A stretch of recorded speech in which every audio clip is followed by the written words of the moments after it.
The story of Radius Southside goes all the way back to when we first planted Radius Church. We had planted a Radius Church in downtown Columbia at Jam and Java, and we had an Oasis Church here in Lexington, and we merged the two, but we've always prayed to go back downtown. I think they started with about 10 to 15 people, members meeting in a house, you know, like I think Radius started with 10 people meeting in a house. 1905, when the mills, I think, was completed and all of them was running. 351 was a member of Southside.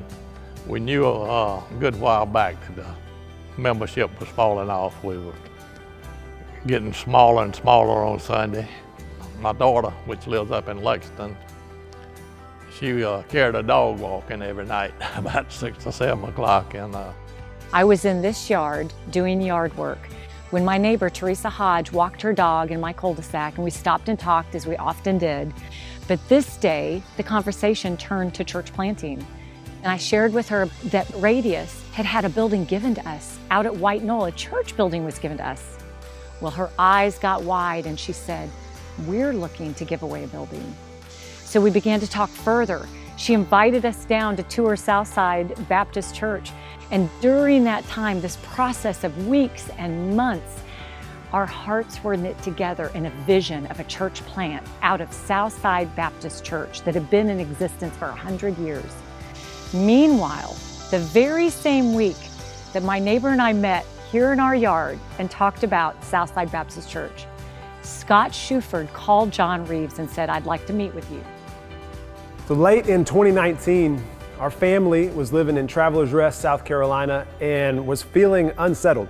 And I called John Reeves. He told me on the phone, "Hey, we've been praying for years about planting a Radius Church in downtown Columbia. And we think you and Jess would be great for that." God started to call our hearts to downtown Columbia. I dream about us being a bright light for Jesus. So the thing that brought me to Radius Southside was the community here. As soon as me and my husband stepped foot in this building, we were literally bombarded by millions of people. Just kidding. We were bombarded by everyone here asking us to go to lunch, asking us what our names were, and we just never experienced anything like that before. And so the community here is unlike any other. That the 40,000 students who call downtown Columbia home would see a bright light, and that they'd be attracted to the light of Jesus. Everyone here is amazing and so sweet. And reaching out to college students and sort of building the college ministry up and making a difference on campus. I'm really excited for small groups in the fall.